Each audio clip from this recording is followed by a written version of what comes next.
기도드리겠습니다. 은혜와 사랑이 한량없으신 주 여호와 우리 아버지, 그 놀라우신 은혜를 진심으로 감사합니다.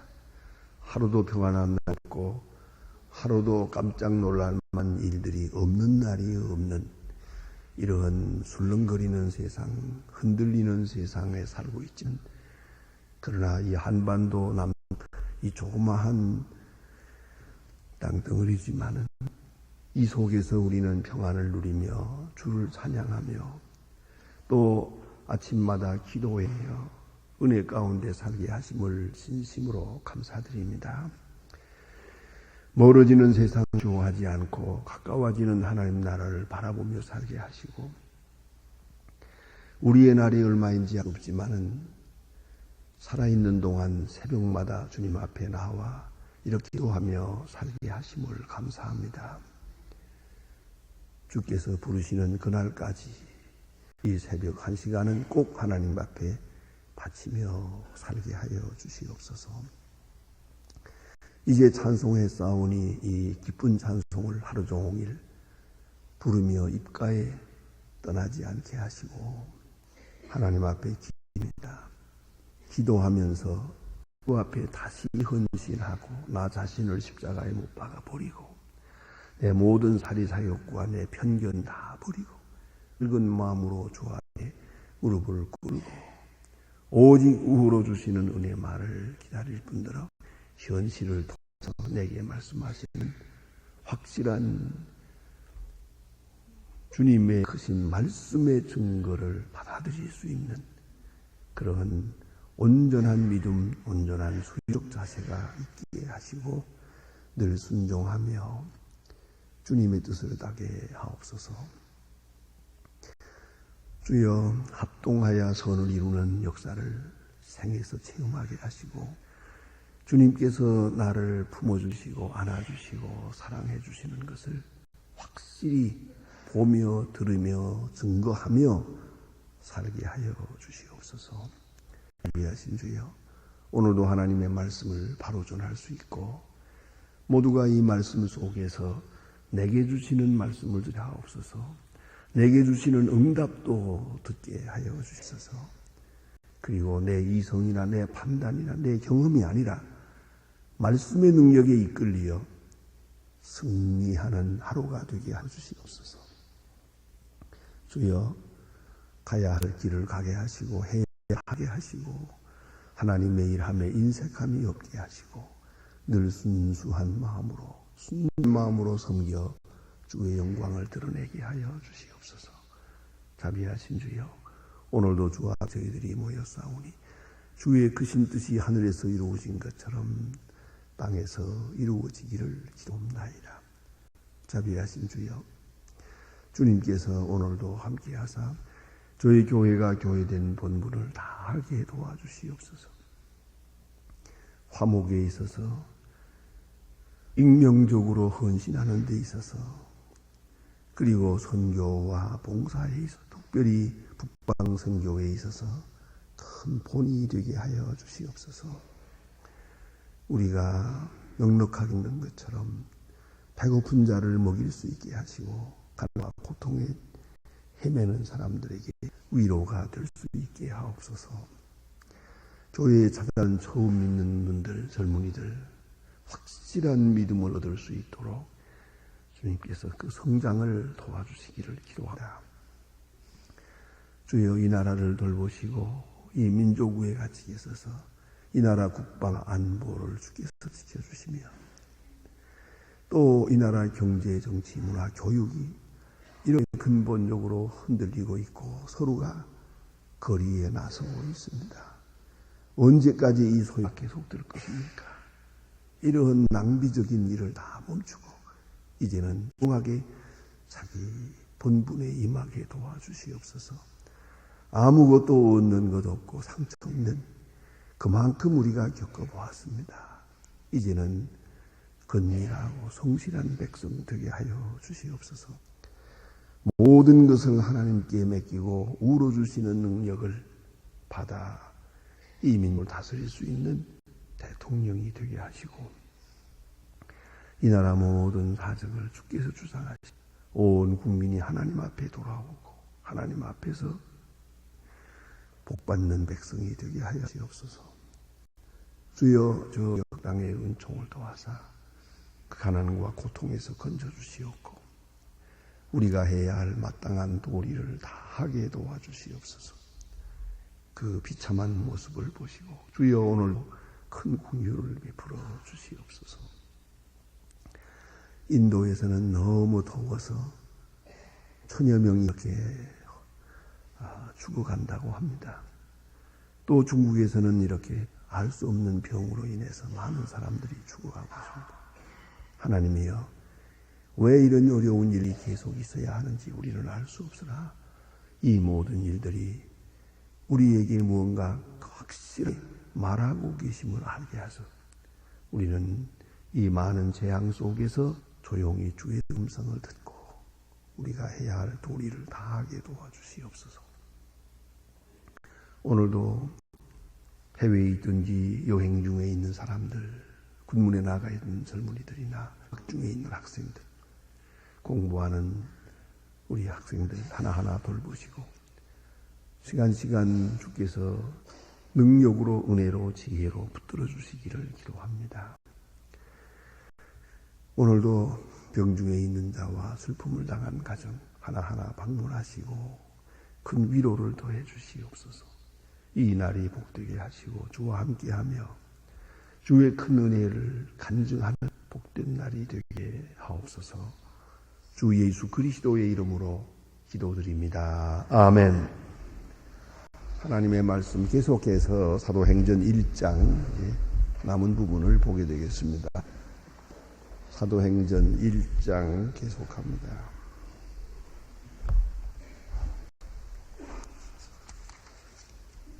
사도행전 1장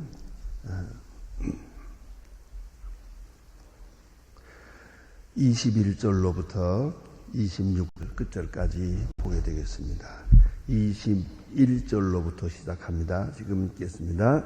이러므로 요한의 세례로부터 우리 가운데 이루신 날까지 주 예수께서 우리 가운데 출입하실 때에 항상 우리와 함께 다른 자 중에 하나를 세워 우리로 더불어 전하신 주 할 사람이 되게 하야 하리라 하거늘 저희가 두 사람을 전하니 하나는 바사바라고도 하고 별명은 유수도라고 하는 요셉이요 하나는 마띠아. 저희가 기도하여 가라되 무릇 사람을 마음으로 아시는 주여 이 두 사람을 누가 택하신 바 되어 봉사와 사륜의 직무를 다하신 할 수 하옵소서. 유다는 이를 버리고 제수로 갔나이다 하고 제비를 뽑아 마띠아를 네가 열 사람 중에 주고 가입하니라. 아멘. 이미 말씀한 바와 같이 지금 120명 가량의 사람이 마가의 다락방에 모여서 예수님께서 마지막으로 유언하신 말씀을 따라서 지금 기도회를 하고 있습니다. 약속하신 것을 기다리라, 지시를 기다리라, 성령을 기다리라, 말씀을 기다리라, 그런 말씀입니다. 우로부터 주는 능력, 감동, 용기, 그리고 능력을 받기까지는 아무 일도 하지 마라, 그런 짓입니다. 그래서 저들은 모여서 한 열흘만 계속 기도합니다. 기다립니다. 조용히 기다리는 기도입니다. 가만히 생각하세요. 지금 저희들이 어떤 계획을 세우고 그것을 성취하겠다는 그런 기도 아닙니다. 무엇을 하게 해달라는 것도 아닙니다. 아니, 그걸 다 하려는 것도 아닙니다. 하나님 이거 주세요, 저거 주세요. 우린 주세요가 많습니다. 그런데 좀 말이 좀 문제가 있긴 해요. 아는 것도 알게 해 주세요 그러잖아요. 또 감사하게 해 주세요. 마지막은 전부 세요로 끝나요. 약간 부지런히 우리는 구하는 그 달라고 하는 기도를 드립니다만은 오늘 이들의 기도는 다만 기다리는 겁니다. 조용히 주님의 은혜를 기다리고 있습니다. 그런데 오늘 본문에 보는 바와 같이 기다리면서 그들이 한 일이 있어요. 그 중에 가장 중요한 것은 그들의 마음속에 있는 어두운 그림자를 제하려고 했어요. 요새 이 현대 용어로 빌리면 집단 상담입니다. 그 마음을 상담을 해서 마음에 있는 문제를 해결해 주는 것이에요. 그런데 집단 상담입니다. 전체를 마음속에 있는 것을 일시에 함께 해결하려고 하는 겁니다. 그것이 뭐냐면 예수님이 십자가에 돌아가셨다는 거죠. 그러나 이것이 얼마나 더 큰 의미가 있는가를 말씀을 알아야 했고, 두 번째가 가룟 유다입니다. 하필이면 가룟 유다, 이게 마음에 걸려요. 그래서 이 어두운 그림자를 제거하려고 합니다. 가룟 유다가 이렇게 해서 목매달아 죽은 그 비참한 이야기를 바로 눈앞에 며칠 전에 된 일이니까, 그때 저들은 이 어두운 그림자를 빨리 불식했습니다. 기억에서 지워버려야 했습니다. 그래서 오늘 본문에 보면 중요한 일을 하게 됩니다. 사도 베드로가 성서적 해석을 내립니다. 이런 일이 있으리라고 성경에 예언한 바가 있습니다. 뭐 여기만이 아닙니다. 좀 더 나가다가 보면 베드로의 설교라고 하는 이제 중요한 설교가 나오는데 그 속에서 유다에 대한 얘기를 합니다. 어쨌든 초대교인들, 초대교회의 그 상황 속에서 가룟 유다 사건은 참 깨름직한 일이고 어두운 그림자였습니다. 이것에 대해서 성서적 해석을 내립니다. 이것은 일이 있으리라고 했습니다. 성경에 예언한 것이 오늘 성취된 것입니다. 그런 거로 문제 삼지 맙시다. 그거 첫째고요. 두 번째는 이 가룟 유다 위치를 이거 그냥 공백으로 두지 않으려고 합니다. 다시 말하면 소극적으로 해결하지 않고 적극적으로 해결하려고 그래요. 저는 12제자가 있는데 12중에 한 빠졌어요. 이제 모일 때마다 11제자 모여요. 이게 늘 마음에 걸려.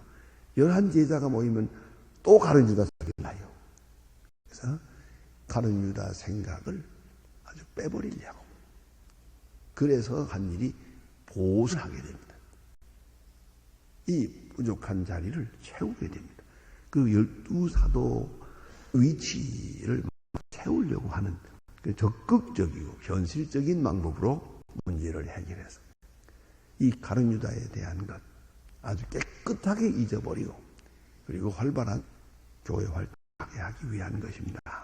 특별히 그들이 이렇게 세우려고 했던 이유는 물론 열지파를 대표한다고 생각했기 때문이기도 하고 하늘나라의 12보좌를 생각하기도 하고 하나님 나라의 상징적인 그러한 의미를 완전히 채우기 위해서 이 11명 가지고는 안 된다는 거죠. 12명을 채워야겠다 해서 보선을 하게 됩니다. 여기서 저들이 하는 일 중에서 이렇게 해결해서 가룟 유다에 대한 그 어두운 그림자를 깨끗이 제한 다음에 성령이 임했다는 거죠. 또 그 행동까지 12제자를 채우고 보선하고 성령이 임했다는 거죠. 이런 문제를 우리가 좀 깊이 생각해야 합니다. 그만큼 우리가 해야 할 도리 다 해야 됩니다. 신인사대 천명이라고 하지 않습니까? 우리가 해야 할 일은 다 하고 하나님의 뜻을 기다려야 됩니다. 저들은 이렇게 열흘 동안 하는 중에 이렇게 가룟 유다의 문제를 그들의 마음속에 있던 어두운 것을 다 깨끗하게 처리하다. 그리고 기다리다가 성령의 큰 은혜를 받게 됩니다. 여기서 사도가 할 일이 뭐냐? 이것이 나타납니다. 사도가 왜 필요하고 왜 할 일이 있느냐 하면 부활을 증거하기 위해서요. 예수의 부활을 증거하기 위하여. 이건 아무나 할 일이 아니에요. 부활을 보았어야죠. 부활한 예수를 만났어야죠. 만나지 못한 사람이 증거한다는 것은 확실한 증거가 못해요. 간접 증거죠. 직접 증거가 아니에요. 예수의 부활하신 그 부활하신 예수를 만 사람, 그 만나서 예수님과 함께 이야기도 하고 도마처럼 예수님을 만져보기도 하고 예수 부활에 대해서 확실한 증거를 가지고 있는 사람이 돼야 되겠다. 예수의 부활 증거하기 위해서. 자, 보세요. 예수님은 부활하셨어요. 부활하시고 승천하셨어요. 이제 저들의 기억에서 다 사라질 거예요. 얼마 안 가서 보통으로 한 40일 좀 지나가면은 다 기억에서 잊어버려요. 그러면 이 사건이 계속 살아서 역사하기 위해서는 증거가 필요해요.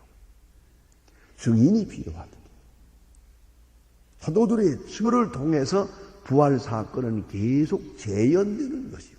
다시 나타나고 다시 마음이 살아 역사하게 되는 거죠. 그러니까 사도들의 부활에 대한 증거, 그 증인됨의 역사가 꼭 필요합니다. 또 한 가지는 더불어 증거하기 위해서 사도들이 필요했어요. 한 사람만이 아니에요.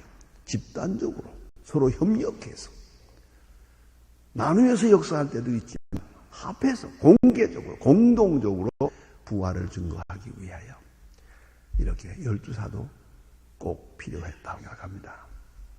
그러면 사도의 자격이 있습니다. 제자 아무나 되는 게 아니에요.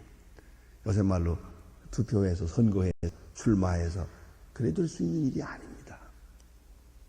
적어도 영적으로 생각하면 이 사도, 아포스톨로서 이 사도라고 하는 것은 몇 가지 중요한 조건이 있어요. 먼저는 그리스도 사역에 처음부터 관여한 사람이 돼야 돼요. 오늘 성경 말씀에도 보니까 세례 요한의 세례로부터 우리 가운데 올리고 가시는 날까지, 다시 말하면 예수님 세례 받으실 때부터 시작해서 예수님 승천하실 때까지 우리 가운데서 출입하신, 그 출입하면서 예수님의 모든 사역에 동참한 사람이 돼야 돼요. 다시 말하면 예수님의 사역을 경험한 사람이 돼야 됩니다. 예수님께서 12제자를 데리고 다녔지만은 모름지기 12제자뿐이 아니었을 거예요. 많은 사람이 같이 다니는데, 그러나 12제만 제자로 임명했을 뿐이에요. 거기에 제자 아니면서도 따라다니는 사람이 많죠. 오히려 훨씬 많았을 거예요. 그래서 오늘 본문에 보면 다 저들끼리 알고 있을 거 아니에요. 3년 동안이니까 3년 동안에 부지런히 제자 아니면서도 제자와 제자와 함께 그들 속에 같이 있으면서 예수님의 모든 것을 보고 함께 경험한 있거든요. 그 중에서 세워야겠다 하는 것이죠. 어쨌든 예수님을 본받아야 되고 들은 바라야 되고 만진 사람이 돼야 되고 함께 체험해야 돼요. 요한일서 1장에 보면 그런 말씀 있잖아요. 본바 들은 바요 손으로 만진 바라. 예수님과 함께 체험이 없으면 증인이 될 수가 없어요. 그것은 자기 생각으로만 말하는 거예요. 이러이러할 거다, 이랬을 거다. 그건 아니에요. 꼭 체험해야 돼요. 예수님의 생애에 동참한 자라야 예수의 증인이 될 수 있고요. 또 하나는 예수의 부활에 참여해야 돼요. 그래서 가룟 유다는 안 되는 거예요. 부활하신 다음에 예수 나타나셨을 때 그 나타나신 예수를 본 사람이 돼야 돼요. 부활의 증인이 돼야 되니까. 다음에 하나 더 있어요. 이게 중요합니다. 그것이 뭐냐면 예수님께서 지명했어야 돼요. 예수님께서 불러야 돼요. 나를 따르라. 이름까지 불러서 아무개 나를 따르라. 이랬죠.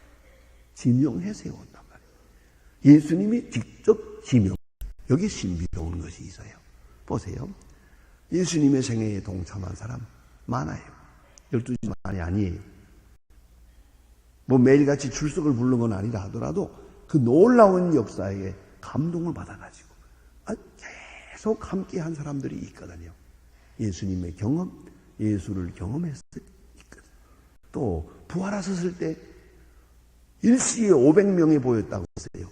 그런 거로 예수님의 부활 500명 중에 한 사람이라면 예수님을 보았지요. 그런데 나머지 문제가 있어요. 예수님이 직접 지명해야 된단 말이에요. 네가 나를 따르라. 네가 내 제자가 되라. 이건 신비로운 것이에요. 예수님이 직접 지명해야 되나 하는 것을 생각해야 됩니다.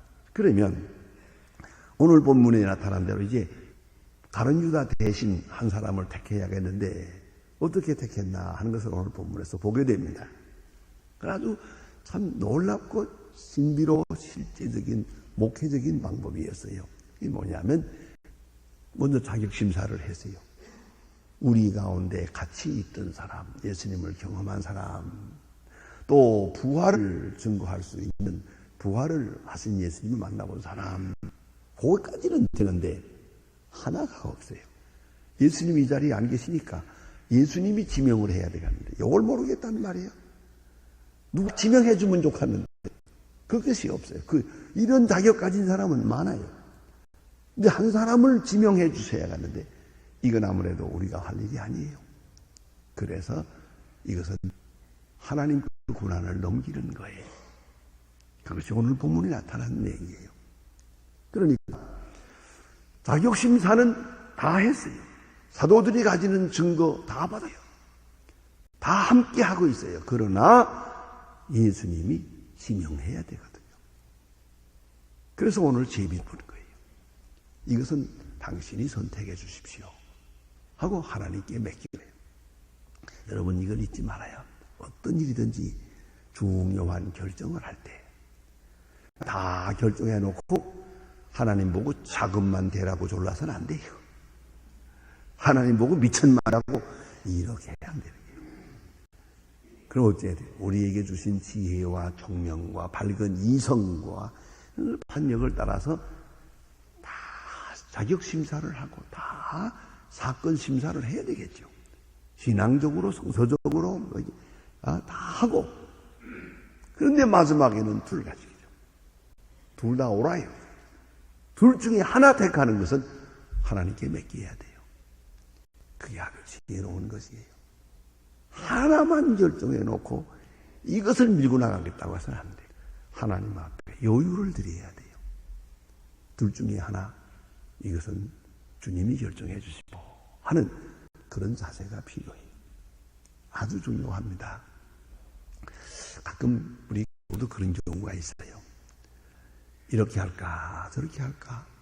뭐 그 의와 불의의 문제가 아닙니다. 다 같은 선 중에 그 중에서 지고선을 생각하죠. 또 실제적인 선을 생각하죠. 그럴 때 많이 생각하다가 두 가지 내지 세 가지를 만들어요.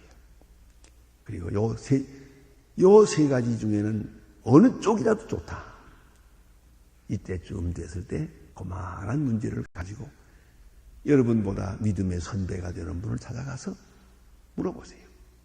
제가 이렇게 할까 이렇게 할까 하는데 이 내가 잘 모르겠습니다. 제가 기도하고 이 자리에 왔는데 이제 목사님께서 선택해 주시면 좋겠습니다.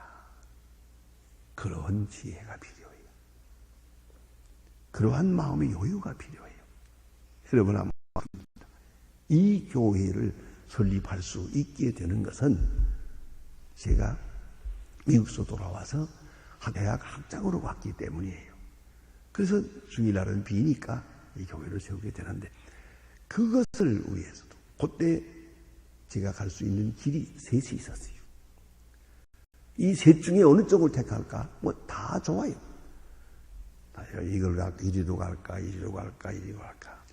이건 뭐 다 어느 쪽이든지 다 갈 수도 있고 할 만한 일이에요. 제가 이걸 가지고 한영기 목사님을 찾아갔어요. 자, 이러이러합니다. 그 하나 어느 쪽으로 가야 할지 그 목사님 택해 주세요.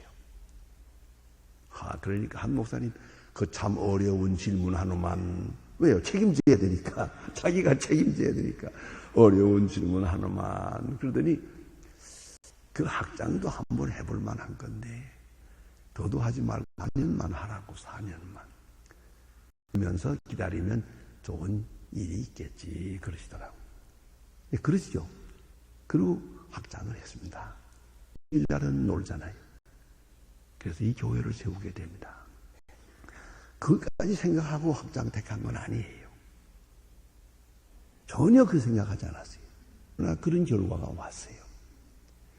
어쨌든 우리가 생각할 것은 한 가지를 정해놓고 제발 고집 부리지 마세요. 하나님 앞에 고집 부리는 것도 그 죄예요. 놓치고 있어야 선택을 안 하겠다는 거 아니에요. 하나님께 선택권을 드려야죠. 그래서 오늘 이 사람들은 또 사격심사를 다 해서요. 아무가 돼도 좋아요. 두 사람을 정했어요. 이제 두 사람 정해놓고 그 다음에 이 제비라고 하는 것은 그 원문대로 부세로스라고 하는 말은 돌이란 뜻이에요. 그래서 자기 조각돌을 조금 갖다가 거기다가 이름을 써요. 두 개에다 하나에다 이름을 쓰고 여기다 한 사람 이름을 쓰고 이 돌 두 개를 넣고 이 통에다 넣은 다음에 하나님 앞에서 기도하고 다 같이 기도하고 하나님께서 선택해 주시기 바랍니다 하고 기도하고 이거를 뱅뱅 자꾸 돌리면 하나가 퉁 하고 튀어나와요. 그게 하나님이 선택한 거예요. 이게 주님이 한 거다. 그렇게 생각하는 거예요. 이게 제비 뽑았다는 말이 그런 말이에요. 이 제비 뽑는 마음은 뭡니까? 무슨 마음 자세? 하나님께서 선택해 주기를 의하는 거예요. 하나님께 맡기는 거예요. 적어도 이 둘 중에 하나 어느 쪽이라도 좋습니다. 그런 선택권을 하나님 앞에 바쳐버리는 그런 의미가 있는 거예요. 그래서 그렇게 해가지고 마띠아를 얻어요. 이것은 주님이 지명했다. 주님이 지명했다고 생각을 했어요. 그리고 받았어요. 이거 우리가 중요하게 생각해야 합니다. 그래서 여기 보니 무사람의 마음으로 아시는 주여 이 두 사람 중에 누가 주의 택하신 바 되겠습니까? 사람의 말씀이잖아요. 우리는 그래서 지금은 투표를 해요. 투표를 해서 단 한 표가 더 많더라도 5대 4가 되더라도 투표로 결정이 되면 그것 하나 주님께서 명하신 줄로 받아들여요. 우리 봐야 돼요. 주님께서 우리의 마음들을 감동시켜서 이런 결정을 주신 줄로 믿고 받아들이는 것. 그것이 교회 문제의 해결의 가장 좋은 방법입니다. 이게 민주적인 방법이죠. 그 일단 결의되면 그 다음엔 얘기하면 안 돼요. 수결의로 결의된 다음에는 그 다음에 하나님의 뜻이요.